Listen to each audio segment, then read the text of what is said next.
Bienvenue dans Tendance Inno, un podcast proposé par DocaPost, acteur référent français de la confiance numérique. Notre objectif, vous partager les enjeux et tendances du numérique autour du Web3. Et dans cet épisode, nous parlons plus particulièrement des crypto-monnaies, nouvelles monnaies citoyennes. Nous sommes Alexandra Wattenberg et Marine Adato, cofondatrices de Wagmi Trends. Aujourd'hui, sur notre plateau, nous accueillons un invité de choix qui va nous parler de son parcours, de son expertise et de sa vision du Web3. J'ai nommé Yann Le Floch, Digital Banker. Michel Cordier, CTO de DocaPost, nous expliquera par ailleurs comment il aborde ces nouveaux métiers à l'aune de la confiance numérique. Et pour nous accompagner, Olivier Sonneau, directeur de l'innovation chez DocaPost, nous éclairera plus concrètement sur ce sujet et les enjeux associés. Nous espérons que cet épisode vous offrira de précieux enseignements et de nouvelles perspectives. Sans plus attendre, mettez vos écouteurs et plongeons ensemble dans cette nouvelle exploration. Olivier, c'est à toi. Digital Banker, voilà qui sonne comme un métier nouveau dans un contexte financier nouveau et un monde qui évolue vers toujours plus de digital, ou plutôt de numérique. La finance décentralisée, est-ce une finalité ou un passage vers un nouveau monde ? Yann, beaucoup de questions restent à éclaircir. Bonjour Yann. Bonjour Marine. Yann, peux-tu s'il te plaît nous expliquer en quoi les cryptos ont un impact sur 3 plans ? Tout d'abord sur le plan monétaire, puis économique et enfin dans la vie des gens. Oui Marine, merci pour la question. Ce qui apparaît de manière évidente, c'est que les cryptos permettent aujourd'hui dans le quotidien de réaliser des paiements au niveau international, dans différents écosystèmes de particuliers, entre amis, familles, éventuellement clients et fournisseurs, dans des rapports commerciaux pour des TPE ou des PME, des activités économiques, je dirais, plus restreintes. Il y a déjà des sociétés qui utilisent ce type de structure, comme MoneyGram ou PayPal ou Western Union, mais là, on s'inscrit quelque part dans quelque chose qui est plus flexible, moins coûteux et qui est accessible au plus grand nombre. Aujourd'hui, on sait qu'il y a un certain nombre de pays, notamment dans des économies africaines ou des économies d'Amérique latine ou d'Asie du Sud-Est, qui utilisent ce type de système de paiement de manière très régulière et marquée et naturelle. Au-delà de ces points-là, on sait qu'au niveau local, par exemple en France, il peut y avoir l'usage des solutions de crypto-monnaies ou d'actifs digitaux pour réaliser des paiements plus locaux, par exemple. Ce n'est pas nécessairement des vecteurs uniquement globaux. Il y a par exemple la société Retrib, R-E-T-R-E-E-B, qui propose des paiements qui sont liés à des aides, à des associations, avec des projets, je dirais, à impact, des projets environnementaux, des projets sociaux, donc qui couplent cet univers de la blockchain avec les monnaies digitales et une vocation, je dirais, sociétale qui peut être portée. La ville de Tours s'est inscrite notamment il y a quelques jours dans l'usage de ce type de structure. Au-delà des aspects de paiement, que ce soit au niveau global, international ou au niveau local, évidemment, les crypto-monnaies sont un actif financier, un actif digital financier. Donc, de ce point de vue-là, il y a 2 axes possibles. Il y a des investissements de court terme au travers du trading ou des investissements de moyen-long terme, je dirais, dans une position plus sage d'investissement. Si je devais caricaturer, il y a un peu Soros dans le court terme et Warren Buffett dans le long terme. C'était 2 stratégies très différentes d'investissement et on retrouve la même chose dans les crypto-monnaies. Donc sur la stratégie à la Warren Buffett, moi je travaille pour une société qui s'appelle Trax, T-R-A-K-X, Trax.io. On propose des solutions d'investissement indicielles pour les particuliers, pour les institutionnels, banques privées, family office, assureurs, mutuelles, banques, holding familiales, pour pouvoir s'exposer à cette nouvelle classe d'actifs avec une volonté d'investir sur le moyen long terme. Si on croit et on a la volonté de se diversifier sur ce type d'actifs financiers. Il y a une autre approche, c'est celle de Soros, mais faire du trading de court terme, ça peut être relativement dangereux pour le particulier. On sait, via des statistiques de grandes places de marché sur les cryptos, que 90% des acteurs qui font du trading de court terme et non professionnels perdent de l'argent sur des périodes, je dirais, de moyen long terme. Alors, ils font du trading court terme, mais quand on calcule sur des périodes de moyen long terme, ils perdent de l'argent. Donc, il s'agit d'être vigilant sur ce type d'activité. On a droit de vouloir de l'adrénaline, de jouer. Ça reste un serious gaming en quelque sorte, et donc pour cette raison que les régulateurs encadrent ce type d'activité, probablement à juste raison. Donc adrénaline oui, mais il faut le faire dans une structure cohérente. Donc pour remettre en perspective sur le cas pratique chez nous des applications, paiement à l'international, paiement local et investissement court ou moyen terme ou long terme en fonction de la sensibilité au risque de chaque acteur. Merci Yann. Est-ce que tu peux nous expliquer, ça veut dire quoi être digital banker, d'une part, et d'autre part, nous partager quelques cas d'usage et concrets sur lesquels tu travailles avec tes clients? Oui, bien sûr. Alors, Digital Banker, c'est une version courte de Digital Money Banker. Comme je travaillais beaucoup sur les monnaies digitales de banque centrale, comme indépendant pendant 4-5 ans, et je continue de le faire. J'ai collaboré avec différentes banques centrales, au Venezuela, en Géorgie, avec différents grands pays aussi, au niveau international, de manière directe ou indirecte. Et il y avait mes activités aussi de digital asset banker, qui sont plus la volonté de proposer des structures d'investissement qui permettent, à différents investisseurs d'investir. Donc c'est le cas au travers de Trax.io, TRAKX.io, qui est une structure d'anciens banquiers d'affaires, des anciens de Goldman Sachs, des anciens de Bank of America, Société Générale, BNP, Bloomberg, qui proposent en utilisant quelque part la culture et la rigueur des banques d'affaires au service des clients qui veulent s'exposer à la classe d'actifs numériques, c'est-à-dire aux crypto. Et en particulier, on a une plateforme d'échange, on a des structures qui sont faites plus pour des investissements institutionnels, mais qui permettent quelque part de s'investir sur ces classes d'actifs avec une approche, je dirais, peut-être plus posée que les plateformes de trading, je dirais, un peu plus agressives, donc, quelque part, dans l'approche, et plus connues, mais aussi risquées, comme on l'a vu avec FTX. Donc, Digital Banker, ça couvre le spectre de ce que peut faire un banquier sur ces nouvelles classes d'actifs digitales.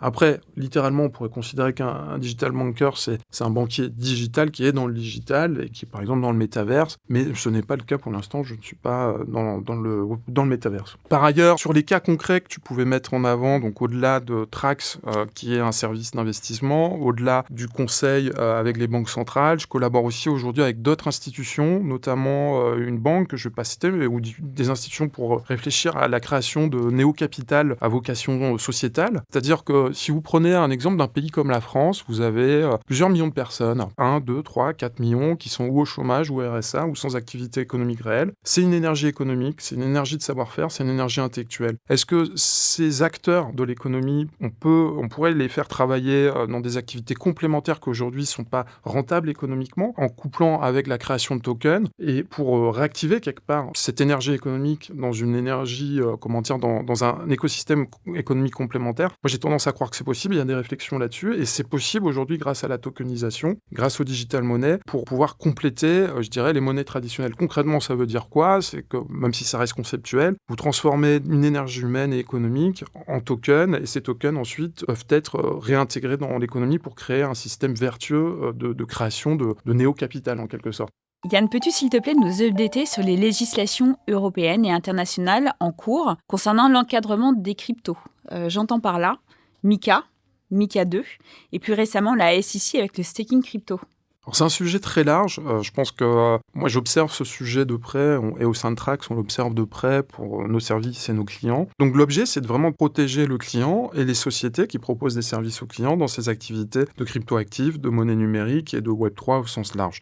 Ces sujets de réglementation au niveau de l'Europe, au travers de MiCA, MiCA 2, donc MiCA qui signifie Market in Crypto Asset. Donc c'est vraiment une volonté de réguler au niveau de l'Europe et de l'Union européenne les activités sur les crypto-actifs au niveau de la zone Europe. Et de même, la SEC aux États-Unis, qui est l'acteur de régulation au niveau américain, a le même type d'ambition. Je pense que si on doit mettre en perspective le sujet de MiCA, MiCA permet quelque part de protéger les investisseurs très clairement sur ce type d'activité, ou les parieurs aussi. Il permet aussi de donner un cadre aux sociétés, que ce soit les startups, petites sociétés qui ont besoin d'avoir un cadre pour savoir ce qu'elles ont le droit de faire ou pas, et notamment aussi pour s'intégrer auprès de grandes institutions qui ne peuvent s'engager dans ce type d'activité que si elles ont un cadre juridique relativement stable. Donc ça, c'est quelque chose d'extrêmement positif qui s'inscrit d'ailleurs au sein de Trax. On suit ces sujets de très près pour et nos clients et nous-mêmes avec nos équipes juridiques. Sur la question concernant le staking, alors on sait que sur le staking, il y a une volonté de cadrer ce type d'activité par le régulateur américain. On l'a vu notamment au mois de février 2023, avec Kraken qui a eu une amende, Coinbase qui est sous pression aussi du régulateur américain, la SEC. La manière dont on peut interpréter ce type d'activité, c'est qu'il y a une volonté de requalifier les tokens stables, le stablecoin, équivalent euro ou dollar, principalement dollar en l'occurrence, comme des actifs financiers. Et il faut savoir que quand on investit des stablecoins dollars dans des solutions d'investissement staking, on est dans un livret A boosté en quelque sorte, qui ne va pas vous rapporter 1, 2, 3% par an, mais 5, 6, 7% par an. Donc je pense que ça concurrence énormément le secteur financier traditionnel et qu'il y a eu progressivement de plus en plus de capitaux de particuliers qui s'orientaient vers ce type d'investissement de gestion, je dirais, sage en quelque sorte à certains égards. Et ça nécessitait un besoin de régulation de la part de la SEC qui a dû voir des fuites de capitaux, notamment chez les particuliers américains, qui nécessitaient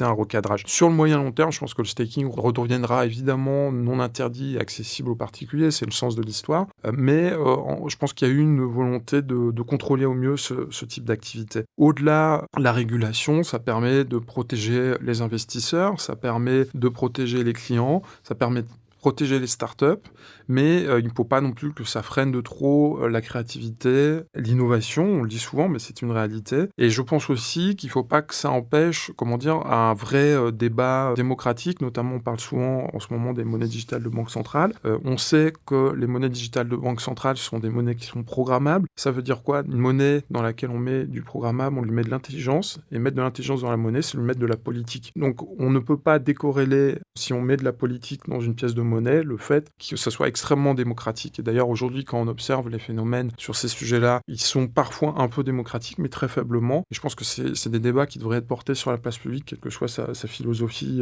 politique afférente, ou non politique en l'occurrence. Ça devrait être sur la place publique pour réfléchir à ce qui est un commun optimal sur les sujets des monnaies intelligentes, avec un objectif de respecter la liberté des individus dans un esprit réellement démocratique ou dans le mieux qu'on puisse faire. Au-delà, je dirais que sur l'écosystème crypto, à l'origine, dès le début, il y avait vraiment une volonté de liberté des individus, une volonté aussi de concurrencer ou de compléter les défauts du système financier traditionnel. Et je pense que cette liberté, il faut pouvoir la respecter au mieux, dans la limite, évidemment, et le respect des libertés autres, des systèmes traditionnels et aussi des autres individus, mais garder cette entropie créatrice, garder cette capacité à créer dans le respect, dans un cadre, dans le respect des institutions, créant de la liberté au maximum et de la liberté créatrice, c'est je pense, un point important et un vaste chantier pour les années à venir au niveau de l'écosystème du Web3 et de la crypto-monnaie.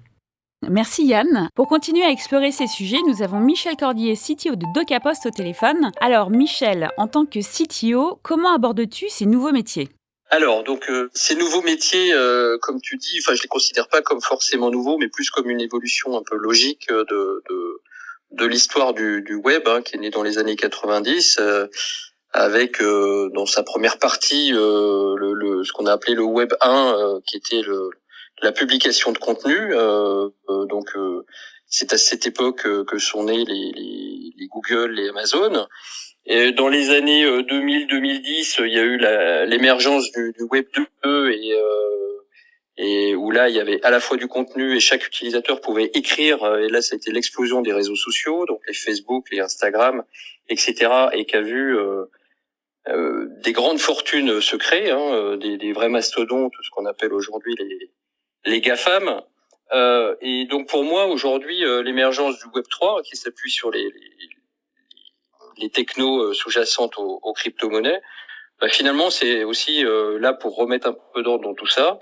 On disait il y a quelques années que si c'est gratuit, le produit c'est vous.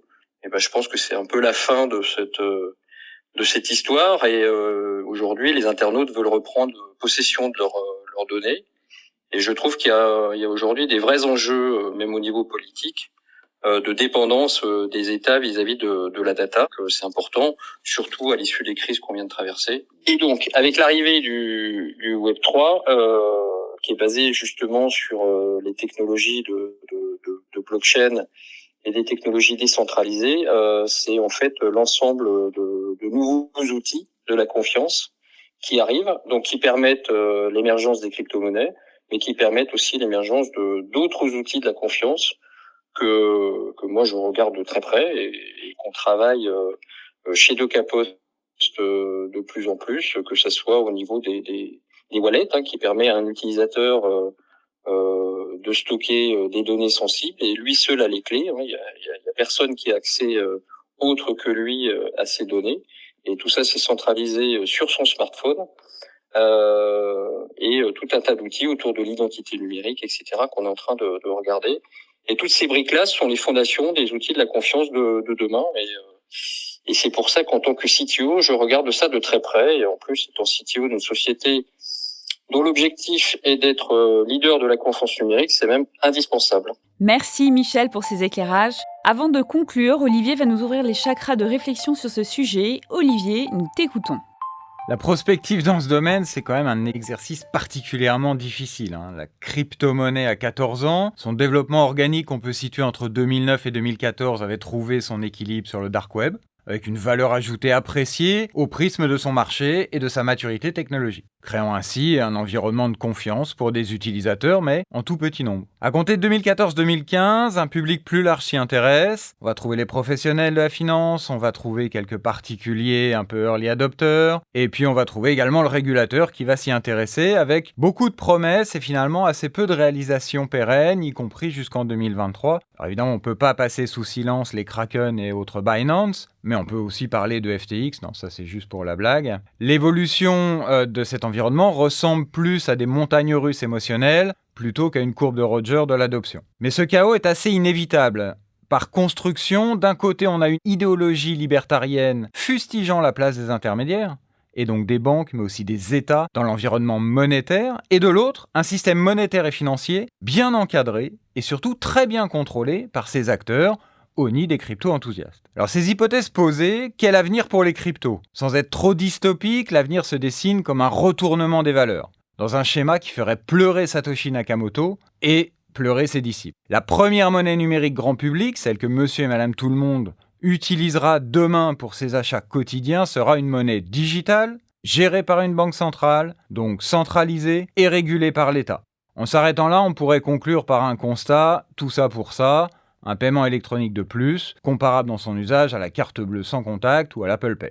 Mais en poussant le trait un peu plus loin, il apparaît aussi une autre réalité, intrinsèque à la traçabilité induite à la blockchain. Et les défenseurs des libertés ne se sont pas trompés puisque tout cela conduit à un accroissement de la capacité de traçabilité des paiements, bref, un débat à l'arrière-goût déjà vu en Europe. Mais les crypto-monnaies et assimilées fournissent aussi un dividende plus utopique, permettant à moyen terme d'imaginer une bancarisation facilitée de plus de 1 milliard d'individus qui sur la planète n'y ont aucun accès. Alors même dévoyée de son esprit primaire, la crypto-monnaie sera-t-elle considérée par les archéologues du 4e millénaire comme une avancée majeure pour l'humanité ? Vous avez 4 heures. Et voilà, cet épisode touche à sa fin. Nous espérons que cet échange vous a apporté de nouvelles connaissances sur les crypto-monnaies et leur impact sur le plan monétaire, économique et géopolitique, ainsi que de nouvelles perspectives de compréhension.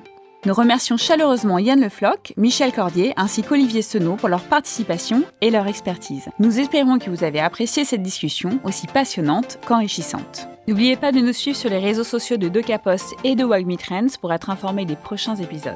Tendance Inno, c'est fini pour aujourd'hui, mais n'hésitez pas à nous envoyer vos commentaires et bien sûr à partager cet épisode s'il vous a plu. Nous serons ravis de vous lire et de vous répondre.